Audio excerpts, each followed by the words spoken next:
จะแต่เป็นบางมื้อจังโมงซะชุมเจ้ามื้อเมื่อค่ำมันประมาณ6 โมง 7 โมงเลยมาเอาของดีมีหน่อย อันนี้ก็โอ้ยมีเอื้อยฮักเพิ่นสั่งให้ข่อยเองก็บ่กล้าใส่คือกันนั่นแหละสบายสาวเงินเลยมันนักกว่ามันนี่แต่นั่นเติบอยู่เพราะมันเป็นชุดใหญ่เด้เสร็จใหญ่เลยโดยเก่ามันสิมีเสร็จทดลองคือข่อยเว้าเนี่ยเสร็จทดลองสิเป็นกับน้อยโอ้เฮาทดลองเบิ่งก่อนเนาะแม่น300 กว่าบาทแต่ว่ามันบ่มีแล้วเพิ่นบ่เฮ็ด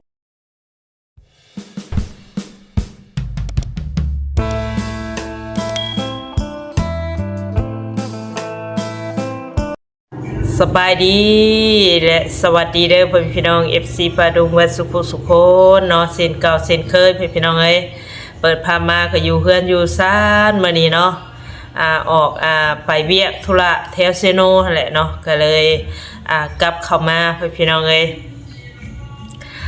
มื้อนี้ก็ดีใจหลายเนาะพี่น้องเนาะเป็นข่าวที่ดีเนาะสำหรับทางสนวนเองพี่น้องเอ้ยเพราะว่าทางเอ้ยเพิ่นก็ทางเอ้ยฮักเนาะเพิ่นเสร็จมาบอกทางสนวนพี่น้องเอ้ยเพิ่นก็อยู่ไกลพอสมควรพอละเนาะอยู่ต่างประเทศพี่น้องเอ้ยเพิ่นก็เสร็จบอกทางสนวนว่าเพิ่นสั่งของดีเนาะของดีพิเศษพี่น้องเอ้ยให้ทางสนวนเนาะให้ไปเอาอยู่ห้านเบาเตียงว่าซั่นเนาะพี่น้องเนาะบ่ฮู้ว่าเป็นหยังเนาะพี่น้องเนาะบ่ฮู้ว่าเป็นหยังของสำคัญนั่นคือหยังเนาะพี่น้องเนาะเดี๋ยวทางสนวนสิพาพ่อแม่พี่น้อง FC ปาดงไปเบิ่งอยู่ห้านเบาเตียงเพิ่นเนาะเพราะว่าเพิ่นสั่งของน่ะหรือว่าเครื่องไว้อยู่ห้านเบาเตียงเนาะพี่น้องเนาะโดยจังใดก็ไปรุ่นไปส้มไปเบิ่งน้ำกันเนาะพี่น้องเนาะของสำคัญนั่นสิเป็นแบบใดหน้าตามันเนาะจังใดก็ไปพุ่นละไปเบิ่งไปรุ่นกันอยู่ห้านเบาเตียงเลยพี่น้องเอ้ยโดยโอเคพี่น้องเอ้ยเนาะมาฮอดห้านทางเบาเตียงแล้วพี่น้องเอ้ยกะสิมาคำๆแน่เนาะถ้าสนวนก็ได้มาแต่เบี้ยวพี่น้องเอ้ยโอ้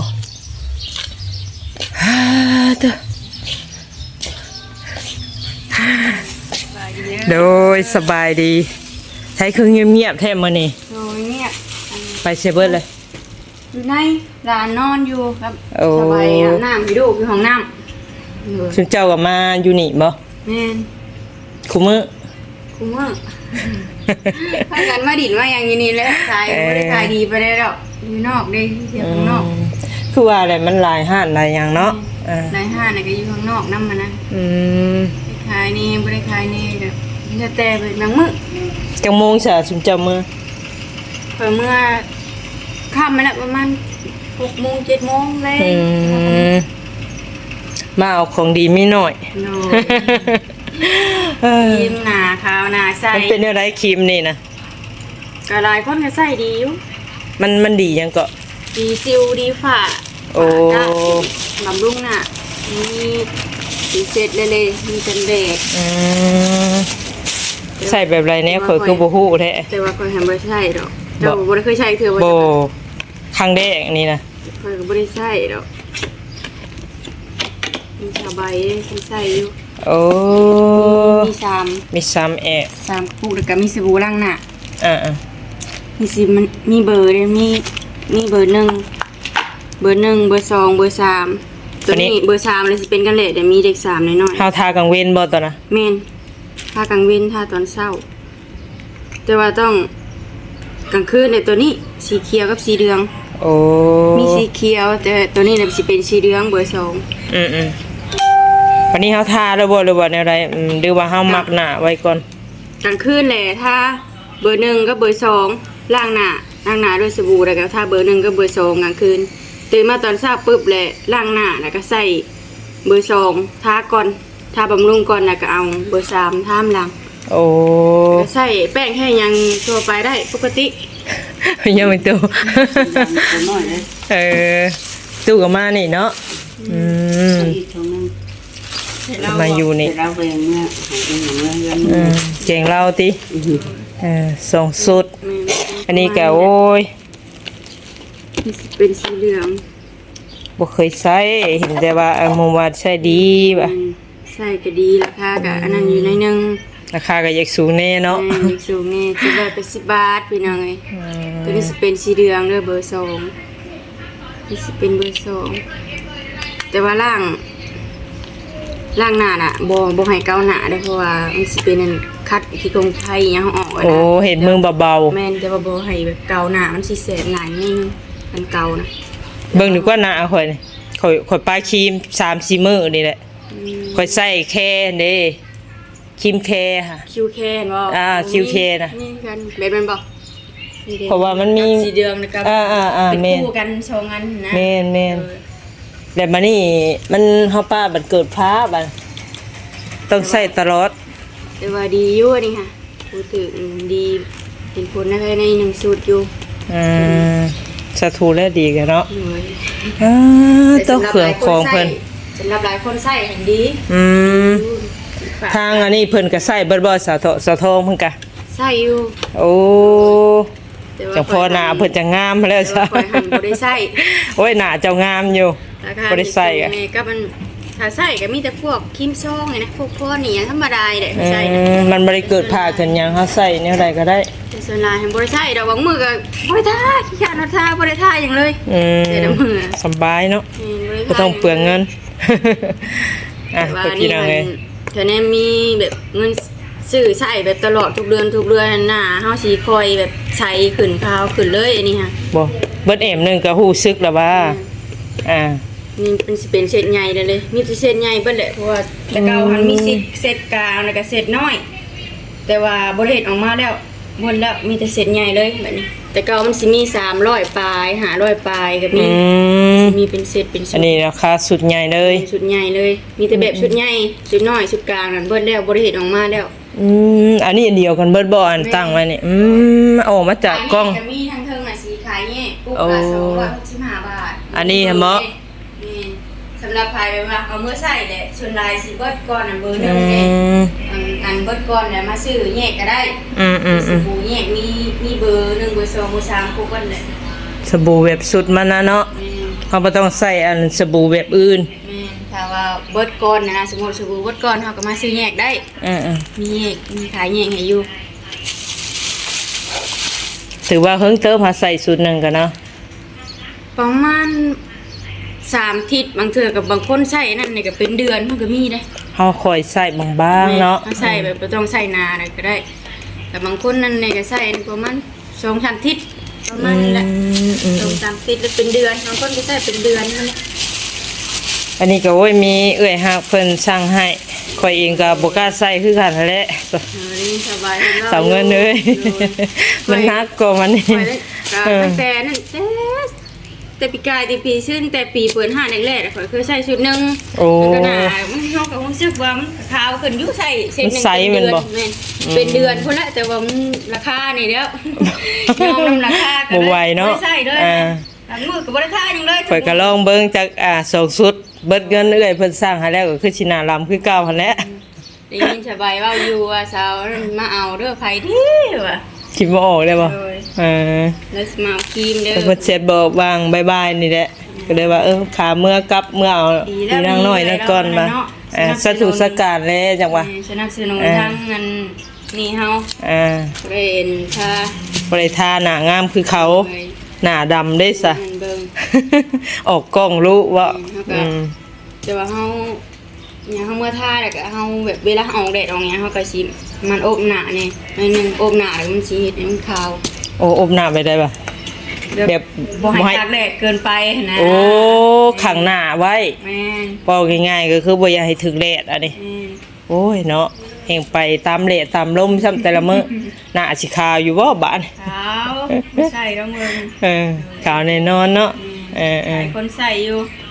น้ำบ้านเฮานี่ก็หลายแม่นบ่ นี่หลายคน บ่ยากเนาะราคา700กว่าก็ได้ หลายคนอยู่ใส่ คือว่าแหละฐานะงามน่าใส่ สิเบิดน่ะ ม จังมาเรื่อยอยู่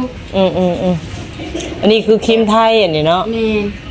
มีแต่นี่แหละครีมไทยทีเดียวก็ไทยบ่ดูแต่เป็นพวกครีมซองครีมหยังเนี่ยกับครีมนั่นแหละคือจะเว้าได้คิวแค่นะมันก็มีอยู่เป็นคู่เป็นเซตแต่ก็ แต่ราคามันก็สิต่ำกว่า 70,000ก็100 บาทเนาะ100 กว่าบาทนั่นน่ะ 100กว่าบาทหน้อยนึง70คือกัน แต่บางคนนะแต่บางคนก็ใส่ดีอยู่ แม่นเล แต่ ย ผู้เคยใส่ได้แต่ผู้ถูกเนาะ แม่น ผู้ถูกแต่คนก็ว่าใส่ดีอยู่ใส่หลายอยู่ ก็อยู่ตละตะลีคือว่าแหละเนาะเอาลองมาใส่เบิ่งพี่น้องเอ้ยเนาะ โอ้ยใจหลายเด้อ โดยเช่นกันเนาะ ใจเอื้อยเพิ่นหลายที่ซื้อซอยพี่น้องเอ้ยทีม2ชุด โดย ใส่บัดนี้ก็โอ้ยก็ เห็นผลเนาะ ชุดหนึงก็ใส่เติบอยู่เพราะมันเป็นชุดใหญ่เด้ เซตใหญ่เลย โดย เก่ามันสิมีเซตทดลองคือข่อยเว้าเนี่ยเซตทดลองสิเป็นกับน้อยๆ โอ้เฮาทดลองเบิ่งก่อนเนาะ แม่น อืม 300กว่าบาทแต่ว่ามันบ่มีแล้ว เพิ่นบ่เฮ็ดมาแล้ว มีแต่เซตใหญ่เลย ใส่เซตใหญ่ไปเลยมันจังเห็นผลไว โดยเอาโอเคสะขอบใจละลายเด้อ โอ้ยเข้าใจคือ โด กัน ยโดย โดย โอเคเนาะพี่น้องเนาะทัศนวนกะมาฮอดเทือนฮอดซานที่เรียบร้อยแล้วพี่น้องเอ้ยก็ได้ของดีมีหน่อยเนาะก็ของสำคัญเนาะสำหรับผิวพรรณพี่น้องเอ้ยเนาะพี่น้องเอ้ยนี่ทัศนวนกะไล่มาที่เรียบร้อยเนาะเป็นซองสดเนาะเป็นครีมทาหน้าเนาะมาจากห้านสาวไวเพิ่นเรียกว่าเมียบ่เตียงเพิ่นเนาะพี่น้องเนาะก็เป็นทรงสุดเนาะก็รวบรวมแล้วเนาะทางเอ้ยเพิ่นซื้อให้ทัศนวนเนาะพี่น้องเลยเป็นเอ้ยฮักอยู่ต่างประเทศเนาะเพิ่นก็ว่าอยากให้ทัศนวนลองใส่เบิ่งว่าซั่นทางเอ้ยเราก็ใส่คือกันว่าดีว่าซั่นเนาะผิวพรรณเฮาก็ดีว่าซั่นเพราะว่าทัศนวนก็สิเป็นกะเนาะกระจุดดังลำแน่พี่น้องเอ้ยนี่เนาะตามรอยๆแบบนี้เนาะแล้วก็บนละผากแล้วก็ขมับพี่น้องเอ้ยแล้วก็บอนนี้เนาะผู้หญิงเฮามาเกิดแล้วก็จมูกหูหลังแต่ถ้าสนวนก็สิลองใส่เบิ่งเนาะพี่น้องเอ้ยเป็นเงินกะ 1,560 บาทเนาะทางเอ้ยเพิ่นจ่ายให้ที่เรียบร้อยพี่น้องเอ้ยเนาะโอ้ยทางสนวนก็ดีมุกดีใจหลายพี่น้องเอ้ยตะกี้ก็อุกอังใจอยู่เนาะว่าสิเฮ็ดจังไดเนาะน่าสิสดใสหรือว่าดีขึ้นหั่นแหละเนาะเพราะว่าเป็นกะเป็นผ้าแล้วก็ทางเอ้ยเพิ่นก็สั่งให้2สุดเนาะจังไดก่อนอื่นก็ขอบบุญขอบคุณไปทางเอ้ยเด้อเนาะขอให้บุญคำน้ำสู่เอ้ยให้น้องมาทำซ้ำใดเนาะก็ขอให้คืนเอ้ย100 เท่าพันเท่าเด้อขอให้อยู่ดีมีแฮงนอนรับก็ขอให้ได้เงินหมื่นนอนตื่นขอได้เงินแสนเด้อเนาะเบนมือมากะมีแต่โชคแต่ลาภโทษให้อย่ามามานเบียดอย่ามาใกล้เนาะความขี้เดียดจังใดแนวบทสิ่งบ่รับบ่ดีก็ขอให้ไกลห่างเด้อหายพยาธิโรคาทั้งเอ้ยก็ขอให้สุขภาพร่างกายแข็งแรงเนาะอายุมั่นคนยืนเด้อเด้อเนาะสาธุเนาะก็ดีโมดีใจหลายเนาะถ้าสนวนก็ได้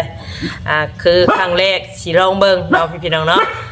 ไผลองเบิ่งลองทาก็คือว่าดีว่าซั่นเนาะดีพี่น้องเอ้ยทางสนวนก็ได้รับที่เรียบร้อยเนาะเอาสิลองใส่เบิ่งพี่น้องเอ้ยเดี๋ยวทางสนวนก็สิบอกต่อเนาะหลายคนที่ว่าต้องการครีมเนาะทาหน้าพี่น้องเอ้ยดีใจหลายมื้อนี้เนาะจังใดคลิปนี้ก็สิประมาณนี้เด้อพี่น้องเอ้ยใครคำลงแรงเนาะจังใดก็ฝากพี่น้อง FC ปาดุงเส้นเก่าเส้นเคยกดไลค์กดแชร์เบิ่งคลิปทางสนวนแล้วก็อย่าข้ามโฆษณาเด้อเนาะโดยจังใดคลิปนี้ไปแล้วพี่น้องเอ้ยขอกล่าวคำว่าสบายดี